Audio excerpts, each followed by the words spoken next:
fisherman's post. More fish, more often. Hello, everyone, and welcome to the Fisherman's Post Saltwater Podcast series. This episode is titled Bull Drum on the Pamlico, and I'm going to be featuring Captain Gray Davis of Hyde Guides, who operates out of Hyde County. And we'll be covering such areas as rigs, bait, lures, location, and then location and strategies as they change with the pre-spawn, spawn, and post-spawn bull drum run. I'm your host, Gary Hurley of Fisherman's Post. Fisherman's Post has been serving the saltwater fishing community since 2003. We've been bringing you fishing reports, fishing tournaments, fishing schools, premium content, membership, and now here in our latest and greatest, the Saltwater Podcast series, where we reach out to our captain and guide friends from up and down the North Carolina coast and ask them to share with us their thoughts, their insights on how to catch more fish more often. In this endeavor, I am joined by podcast co-host David Harden of Harden Creative Media. Hello, Gary. Hey, David. What is up?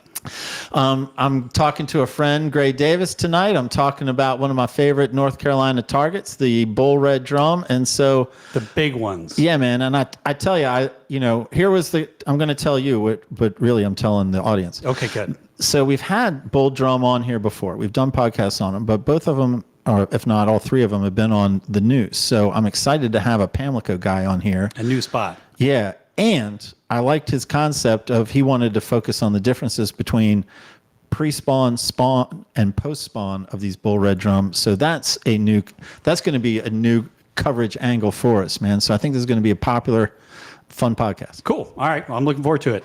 Before we get started, let's thank our wonderful sponsors. First up, Port City Signs and Graphics. Sabrina and the crew making signs. They are, man. They make signs for us around the season, man. I have an order in from them right now, getting ready for a tournament. I got some leaderboard logos to pick up. They do great jobs every time. Every time. Let's play a little game. We're going to guess the sign. I'm 100% I'm going to show at this you. game. You're very good. I'm going to show you two signs. You tell me which one was made by Port City Signs and Graphics, which one was made by someone else. I understand the rules. Here is sign number one. In search of fresh vegetable puns, let us know. I think Indian Hills might be related to Terrell of Marine Warehouse Center. There's a similar theme with that. So the puns. Let's look at another sign. Here's sign number two. All right. This is a lovely vehicle wrap, a truck wrap for Cape Fear Community College. Perhaps you're familiar with that. I am familiar with Cape Fear Community, not the truck driving program, but I am familiar with them. Man, that is a good looking truck. I didn't know they did those. I've seen the trucks around. I didn't know the Port City Signs and Graphics did the wrap, so they do a great job. They did, man. That has pop, man. I like their style. It's great. It's great. It's great. Call them if you need a sign. Please. Next up, yourboatmoney.com. Oh, yeah. New Coast, and we're talking about Scott Bradshaw. Show me, man.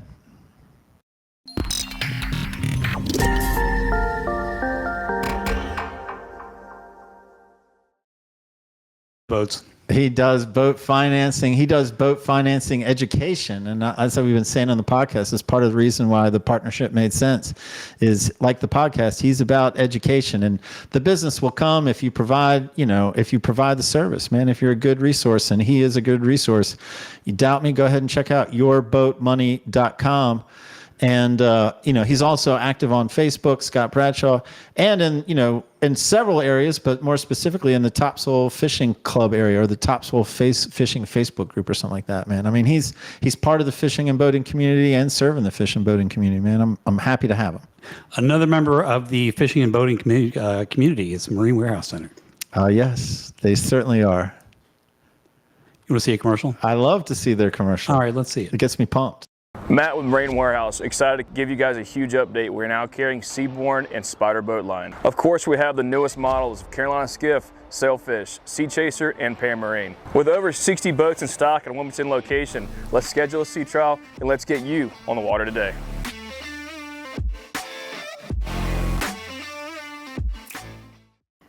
Were you on the water today, Gary? No, but I went on the water briefly last night, man. Evening. My 13-year-old just wanted to go try to find a sandbar and do some skimboarding. He had a buddy over, so we hopped on the boat. And since the boat is serviced by Marine Warehouse Center, it always gets me to and from where I want to go. The 13-year-olds got to go skimboarding, and we came back, instance free, man, just enjoying time on the water. And how valuable is that Marine Warehouse provides that service? You can't put a price on it. Well, I mean, you can. You can. They're going to put, if you go there, they're going to give you a price. Yeah. So let's just forget we mentioned that. But It'll be a good price, though. It'll be they are affordable. great dudes. They are. And, I work a lot with Emmett, but then I got Terrell blowing me up on the phone, whether it's texting or calling, man. I tell you, he got a little taste of fame. He got a little taste of notoriety. And he just hits me up. You want to hear the joke? I do. I don't know how this one's going to be received. I mean, it's not like controversial or anything. I just don't know if you're going to think it's a good one or not. Okay, well, let's see. Well, he called me and he informed me that the people of Saudi Arabia don't like the Flintstones, but the people of Abu Dhabi do. That was a good delivery. The delivery saved that one for sure. It was good. Terrell. Terrell. Hey, man, stop into Marine Warehouse Center and ask Terrell to give you your personal joke of the day. Well, let's start that off. Stop into Marine Warehouse Center, and Terrell will give you the joke of the day. Very good, very good. Let's talk about the what else you can get if you like this podcast. That's one of the things I love talking about. Hey, man, if you're a friend of the podcast and just want more podcasts or just want to support the podcast, then we have a premium content membership. And for that, if you become a premium content member, then you get early access to all podcasts 1 week before the public release. You also get access to podcast bonus content only available to our premium content members. And that's a 12 to 20-minute conversation with each guest after the official podcast ends. And if that wasn't enough, you also get our weekly fishing reports in audio and video format where we talk to captains up and down the North Carolina coast weekly, and they tell us what's happening on the water, and then they end with their weekender best play, a forecast, a suggestion for the best chance to put a fish in the boat that weekend. It's a bargain. It's a bargain, man. If you like the podcast, make sure to like and subscribe using the web buttons that are available to you. That's right. It all matters. It all helps us. It all keeps us cranking out content. So please support if you're a fan of the content.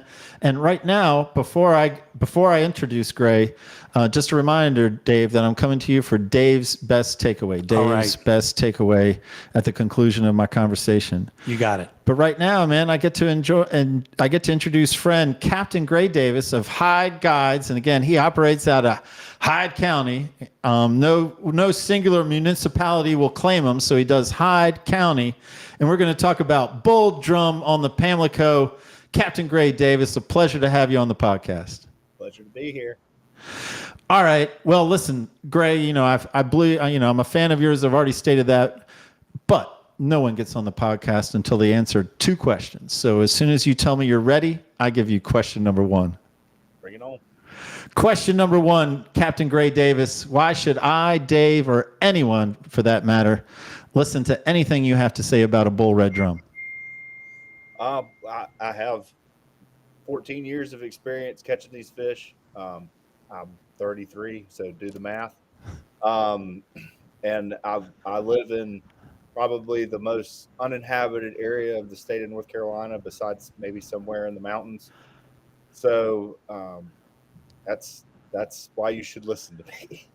You got it. I mean, I've fished with you a handful of times, man. I love your part of the North Carolina coast. And that question passes. And now we're on to question number 2. You tell me you're ready, then we begin question number 2. Bring it. All right. So I have 3 true-false questions for you, Captain Gray. And what I base these questions on is the number 40. I mean, I don't know what your tier is. For me, I just think of 40-inch as the tier for a bull red drum. And you can correct me after these because I've already committed to the 40. So you've got 3 questions about the number 40. You ready? Question number 1. True, false. 40 is the only number in English whose letters appear in alphabetical order. True. It is true. I didn't know it either until I looked it up. A good thing it wasn't speed round. I'd think about it. Man, you're off to a blistering start. Only number and it's the only number, not as that number in alphabetical order. It's the only number in English language in alphabetical order. True, false. Minus 40 degrees is the only temperature that is the same in both Fahrenheit and Celsius. False. That's actually true. I don't, again, How I does looked that these up. work? Well, 0 is a certain degree. At one point, they overlap, and they overlap minus 40. I guess that. Yeah, I guess. Huh. All right. Are you saying that the internet might be wrong? I'm sure the internet is 100% correct, as always. I don't really deal with a whole lot of minus 40, so I don't. Agreed. For that. All right, you're 1-1. Here's the rubber. Here's the tiebreaker. True, false. In the United States, a person must be at least 40 years old to become president. That's true. David Harden? Yeah, that's true. That's 35. You both. 35. I don't know if I would vote for a 35-year-old. All right, enough with the number 4. Hey, by the way, is 40 in your mind? Is that the number for qualify as a bull red drum? That's a citation. So Okay. yeah, I would go with that. All right, man. So as I said in the pre-show or the lead up, man, I love that we're going to talk about pre-spawn, spawn, and post-spawn. And so again, as we talked, what I think is let's go into detail. Let's go into full detail on pre-spawn. And then when we get to spawn and post-spawn, we can talk about differences. But let's really go into detail with the first one, pre-spawn. This podcast is being released in mid-August. So why don't you tell us first, I guess, about, what people can, is mid-August pre-spawn, and what do you see out on the water, man? What makes it pre-spawn? So a lot of times, usually it could be a week or two off. Sometimes it's the beginning of July. Sometimes it's the middle of July. For when we really start to see the pre-spawn heat up. You don't see a lot of big schools of fish like you do during the spawn. You see a lot of single fish. They're in a group, but they're not really in a group. They're kind of just scattered about. And the primary goal that they have is they're trying to build up their body reserve as much as they can before they go lay their eggs. And being that, a lot of what you see is a lot of big females. You don't really see a whole lot of males. You see a few, but it's mostly big females. And a lot of times it's, you can join the 50-inch club in July pretty regularly. So when do you start seeing, and again, I'm not trying to get you to jump to spawn, but is pre-spawn pretty steady with small pockets of fish, or does pre-spawn start slow and then steadily pick up steam? It kind of starts slow. Like the end of June, you kind of, they kind of disappear a little bit. And then, like I said, it kind of starts to, you go out and you'll have a day where you'll catch one, or you'll catch two, or you'll catch three, and then you'll see one, or you'll see two, or you'll see some come up and bust, or, and it's like I said, it's not a big group of fish, but it's a few fish.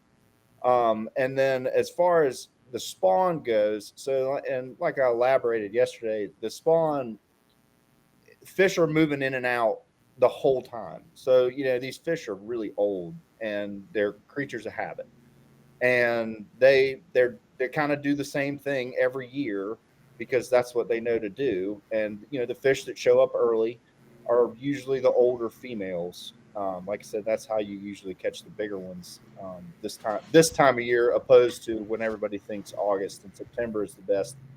The spawn is numbers. And here again, same thing. You've got fish rolling in and out.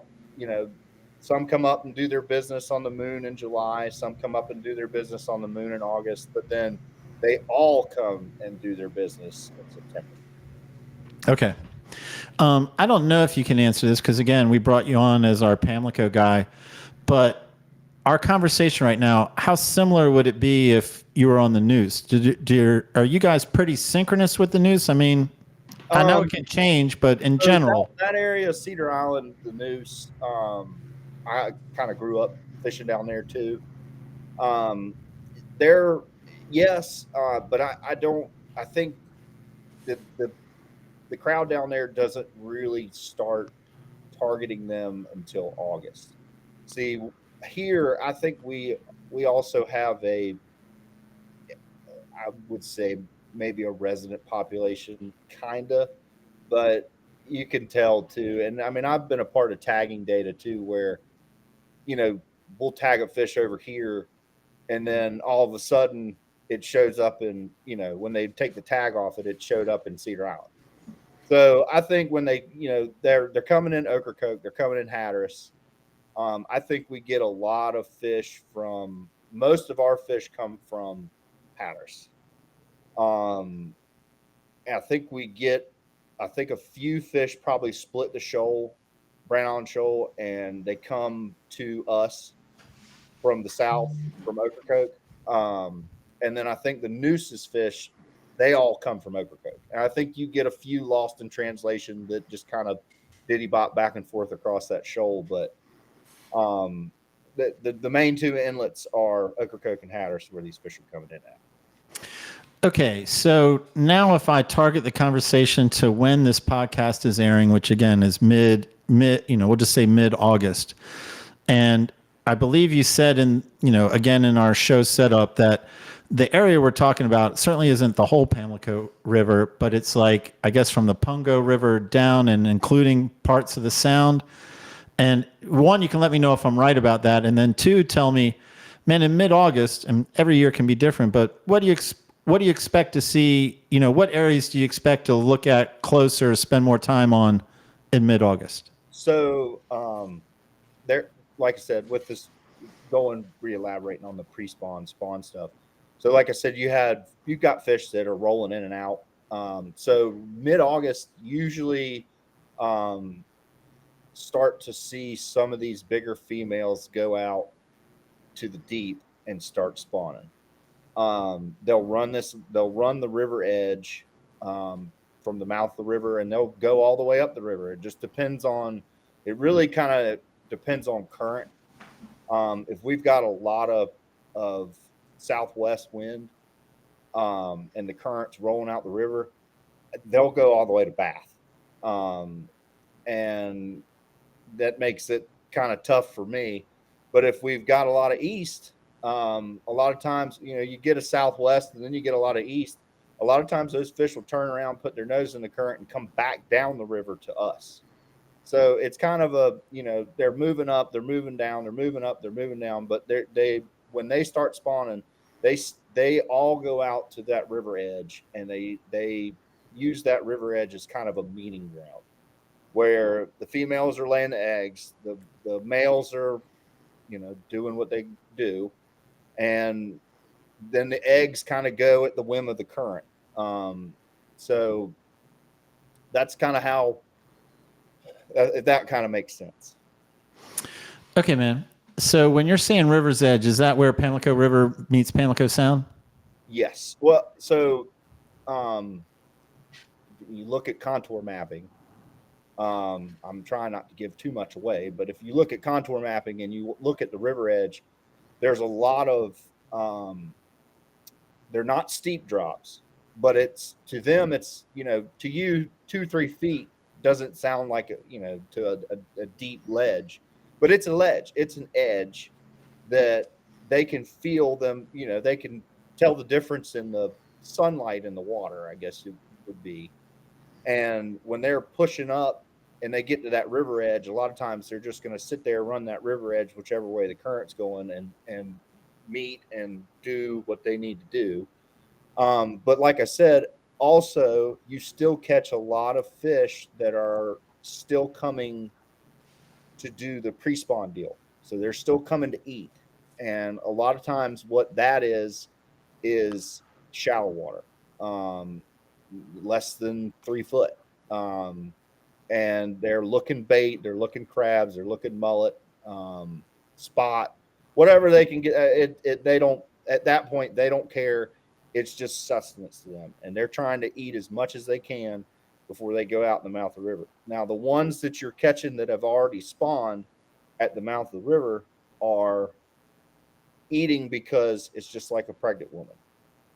As soon as a woman has a baby, her first meal is usually fried chicken or sushi or a McDonald's, something just heavy, and they're in the same boat. So they're spawned out to the point of exhaustion, and it's time to pack on the calories again. So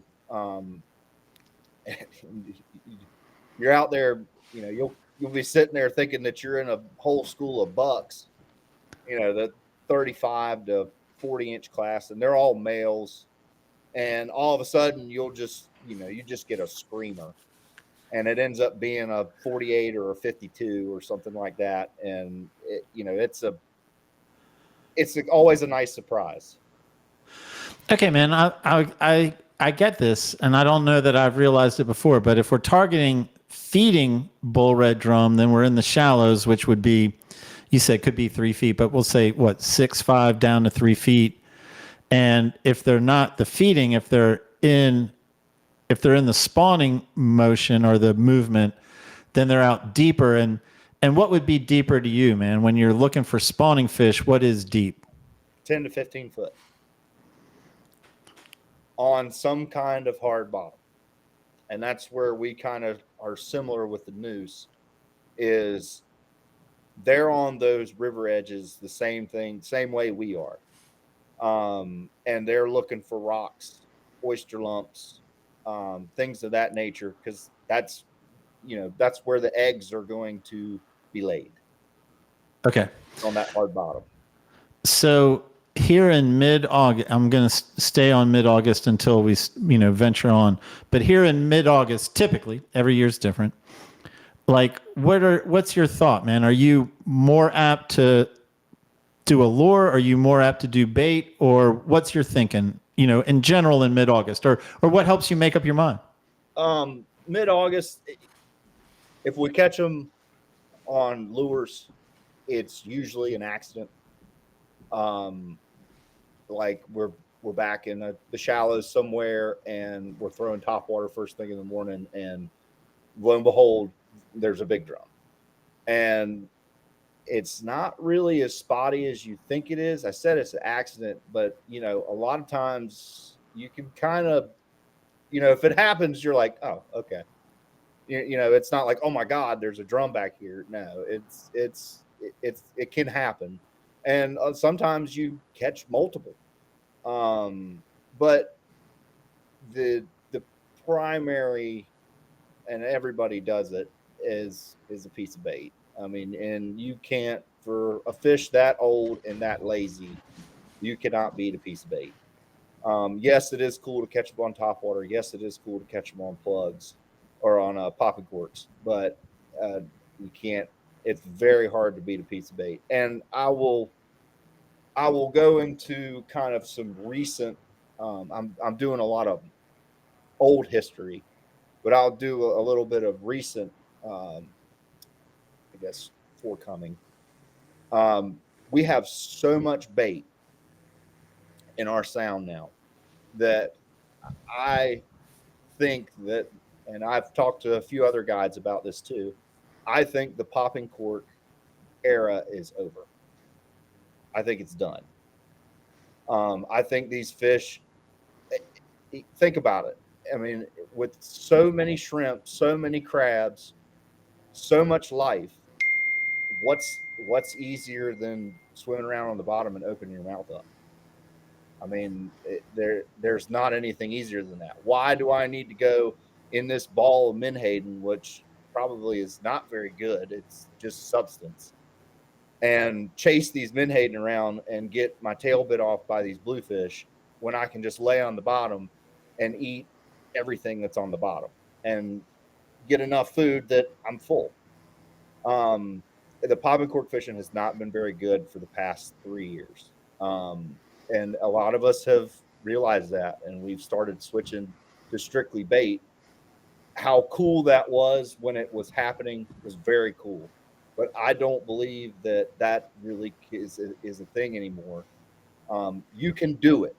I mean, you can run 80, 100 miles a day and catch one. That's cool. I can't. I have to put people on fish. All right. So in mid-August, I mean, I love where this conversation is going. So in mid-August, what's your bait of choice, or what's your mentality? So we still have a lot of peckers, and the bluefish are getting so bad that you have, I mean, your number one emphasis is not on where to fish or what to, or your emphasis is what to fish with. And if you don't have fresh bait, and I'm not talking about going to the tackle shop and buying the bait, you have to catch it yourself. If it's more than 8 hours old, you're wasting your time. There are so many peckers that, I mean, you could have 20 pounds of mullet. And for instance, last year, I took a trip out. I had 20 pounds of mullet. I got the pinch, had to buy it. It wasn't the best mullet, but I was like, well, maybe at least I might catch one and satisfy everybody, or two. And I went through 20 pounds of mullet in 2 hours and didn't catch a fish. So, and that was solely because of bluefish. And I moved around and still did not catch a fish. So but then turn around the next night, take my gill net with me, get my fresh mullet, and go out there, and we have 15 fish evening. So that's how particular it is with these fish. The bait has got to be on the bottom. It's got to be still, and it's got to be on the hook. You sitting there with no bait on the hook after the bait's been in the water for 5 minutes ain't doing nothing. So, but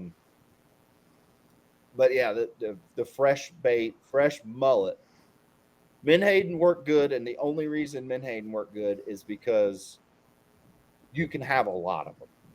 I mean, you can throw the cast net one time and you can fill up the cooler enough to the point where, you don't, if you blow through, half the cooler full of bait, you still got another half a cooler full of bait left.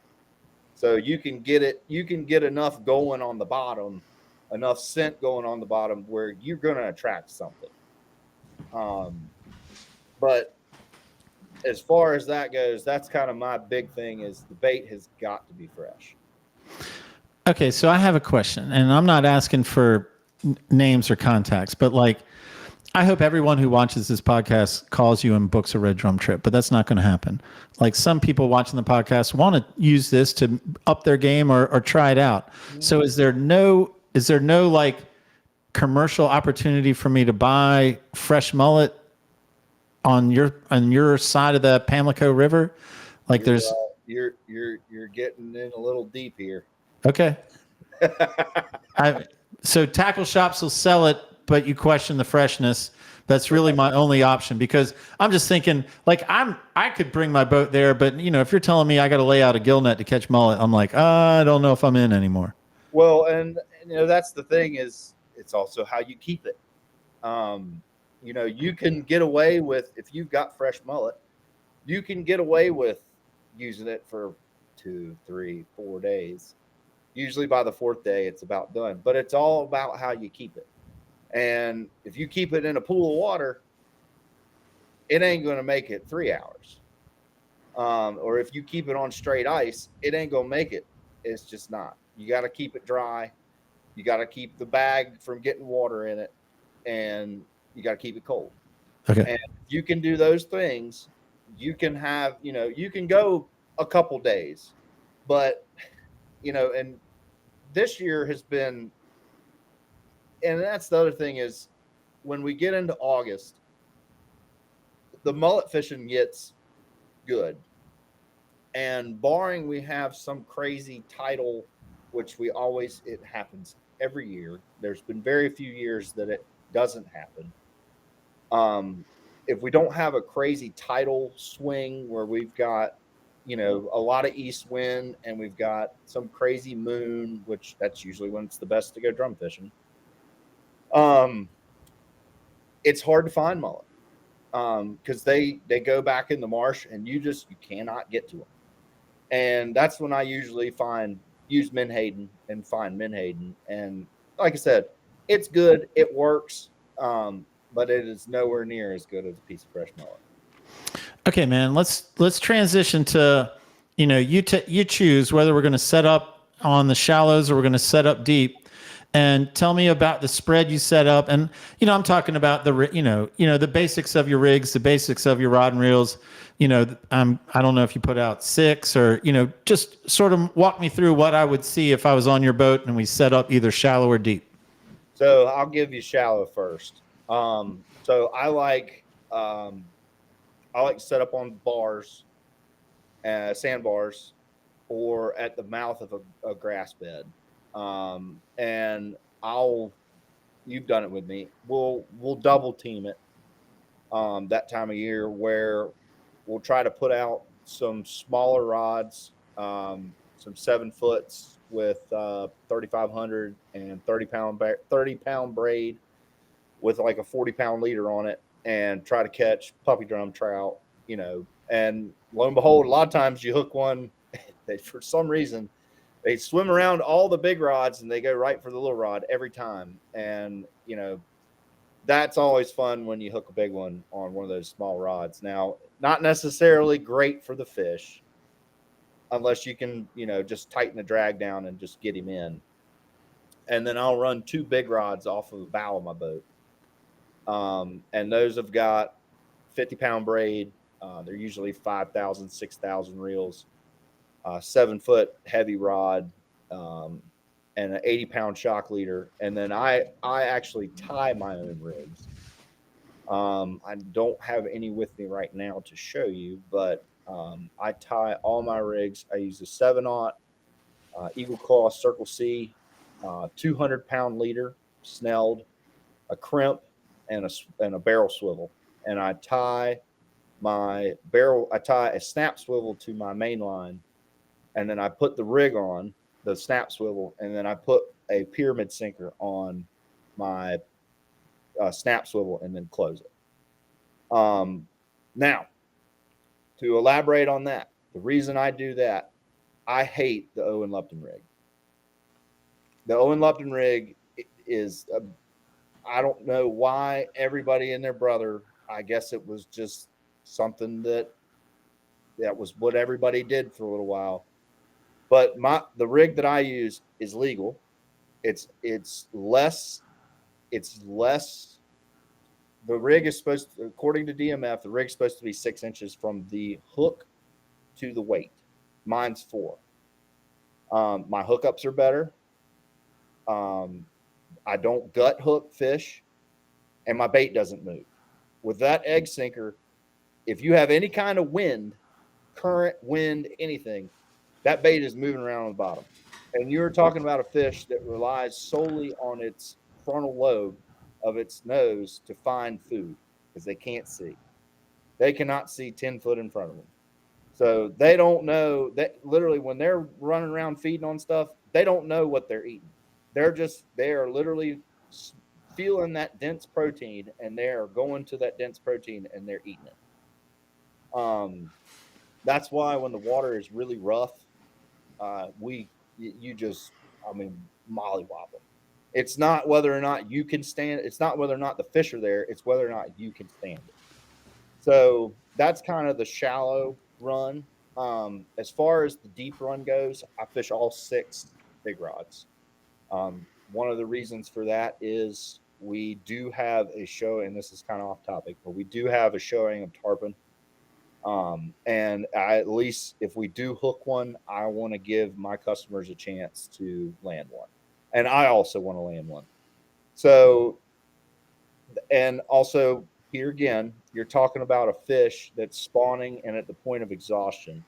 So you don't really want to play around with them. You want to get them to the boat, get them unhooked. If, a lot of times if I have big nights, like out in the river, I won't even bring them in the boat. I'll dehook them on the side of the boat and let them go. If people want to, get a couple pictures of the first couple and then just take a dehooker, pop it out, keep rolling. messing with those fish, you just don't want to kill them. That is our breeding stock, and they do a really, really, really, really, really good job of keeping enough puppy drum around for me to have fun with them.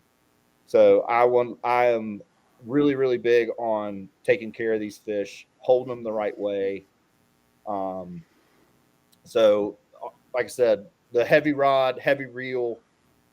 If you got, like I said, if you get into a bunch of bucks where it's like those 35 to 38, 40 inches, it's still fun, especially when the water cools off. And in that deep water, they still pull pretty good. And even on those heavy rods. So that's kind of the gist of my tackle setup. Okay, man. I guess the next question that comes to mind is, if you were playing, I don't know what to say. I'm not quite sure how to phrase it. If you were put in a position where there's pressure to play the numbers game, where you're like looking, for a good count of fish, what's your confidence most in? Early morning, middle of the day, afternoon, or dusk into night? Well, kind of a secret question, but I can kind of tiptoe around it a little bit. Really basing it off of moon phase. Sometimes the mornings are better. Sometimes the afternoons are better. Sometimes in the dark's better. But it really all depends on the moon. And I will give you an example of this, and a kind of a little intellectual part of it. So a lot of times when you fish on the full moon and during the spawn, what will happen is, let's say the moon comes up at 5 o'clock. And as soon as you see that moon crest over the horizon, it is game on. If you're in the right area with the right bait, it is game on. So, not a lot of people pay attention to this, but then all of a sudden, it'll just quit. Well, they must have moved on. No, they didn't. They're still there. They're spawning. They don't eat when they spawn. They eat right before they spawn, and it usually takes about 3 hours or so for that school to do what they need to do. And if you can sit there and wait it out, right after that, it goes right back off again. Here again, I'm running 4-hour trips doing this and trying not to stay out there too late. But in the past, we have done that where the moon came up, we smoked them, and then it was like 2 or 3 hours where you'd catch one, and then you'd catch another one. It'd be like 20, 30 minutes later. And then you'd catch a skate, and then you'd catch a cow-nosed ray. And then about right when the moon got high again, it would go back off. It would be like, double up, triple up, double up, triple up, and back and forth, back and forth. As soon as you throw the rod back out, barely get it in the rod holder, hook another one. So the time of day really depends on what moon phase you're in. And it's not really, like I said, it's not really weather related. It can be wind related, but not weather related. I think a lot of times, the nastier it gets, the better it gets. But moon phase is that's everything with these fish. I mean, they're so old, and they are, like I said, they are creatures of habit, and moon phase is a big deal. Okay, I think my next question would be whether we're talking about moon phase or we're talking about location, or we're talking about bait versus lures, or shallow versus deep. And if we shifted this conversation, if we were releasing this in, say, mid-September, what changes? Well, then you've got the entire body of fish is here then. So, August is, like I said, you got some in and out. And here's the other crazy thing that a lot of people don't know. A lot of these fish will do it twice. So a lot of the bigger females, they'll spawn once and then they'll do it again. So they kind of just hang out. And, you'll still, in September, you can still catch them shallow. And I think that's a lot of what you catch shallow is that female who has spawned, has regained her stamina, and is beginning to get ready to respawn again. So your 2 moons in August and September is they're spawning moons, and the only difference between August and September is there is a lot more fish. I mean, a lot. That is like the ones that are like, oh crap, it's time to go. I need to go. Like my belly is full of eggs, and I need to go lay these things and get them out of me. So, and that's a lot of younger fish too. So your September,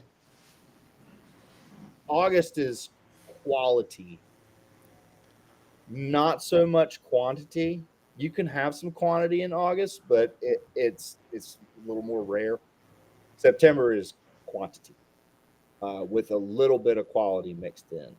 So you're still catching, and I say quantity, but or quality, but a 40-inch fish is a 40-inch fish. It's a citation, regardless of what anybody says. But what I'm kind of harping on is the 48s, the 50s, the 53s, the 54s. I mean, the 58s, the really, really big ones, the ones, 40, 50-year-old fish. But you see in September, you see a lot of that 40-inch class, 40 to 45.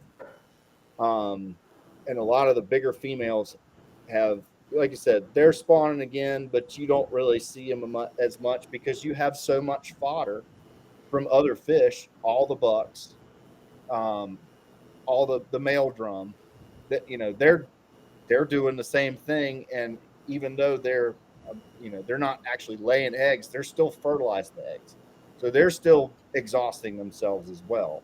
So you get more bites in September. You get better bites in August. Okay. I guess my question would be in August, if you compare the time you fish shallow to the time you fish deep, and like you're going to correct me, but we'll just say it's 40% shallow and 60% deep. Like one, I'm asking, what is that percentage split in August, and then what is that percentage split in September between your time shallow, your time deep? I would on say on average. I would say in August, I'm probably more like 70-30, 70% shallow, 30% deep. And then September, I'm probably 90% deep, 10% shallow. Okay. So, like a lot of my morning mixed bag trips, that's when we'll hook a big drum. We'll be sitting there catching trout or something, and all of a sudden, you like I said, somebody drops a bathtub in the water, and you're like, oh, nice, you got a big drum on a 2500. So usually involves us chasing it down so I don't lose my stuff. But yeah, it's September is deep water fishing. Okay. Then the next question would be, in October, when do you start telling people like, well, we can try for a red drum, but we're not going to focus the trip on red drum? When is it that you start thinking, it's possible, but in good conscience, I'm not going to sell a pure big red drum trip? So here again, I think the wise Bob Dylan once said, these times are changing. But we caught them into November last year. And it, like I said, it's the same thing. It's kind of like, it's not like, hey, I want to book a big drum trip and I want to go on Halloween. No, most of what it is accidental, picking one up here and there. But that goes to show you that they're still around. And we also caught them in the deep. right on and about I think the moon in October, the full moon in October was the beginning of the month last year. And we caught them right on through that in the deep. So that means those fish are spawning later and later, which water temperature can have some stuff to do with that too. As long as the water, as long as it stays pretty mild, a lot of those fish will stay around and they might get another spawn in. So, but typically October they tend to start leaving. But a lot of them, like I said, they'll hang around, and as long as the food's around, why would you want to leave? Why would you want to go back out in the ocean and risk getting bit by a shark when you can stay and be protected in the sound and have all the food you could ever want and really not have to work for it? So that I think that's a big thing. And I talked to a lot of guys that surf fish out in Hatteras, and the past few years they've even said that like the bite is the good bite, the exit bite is getting later and later and later. It's running into November, and then they're having such a short window where it's getting into November, it's getting cold. So these fish ain't stopping. I mean, they're running and trying to get away from the cold as much as they can. But that's kind of the gist of the exit strategy of these fish is when there's a slow transition, but it just kind of depends on the water temperature. I mean, if the water stays warm and the bait's still here, they'll stay. If it gets cool and the temperature starts to drop, they're gonna haul bug. All right, man. We're pretty much at the end of the podcast. At least our time.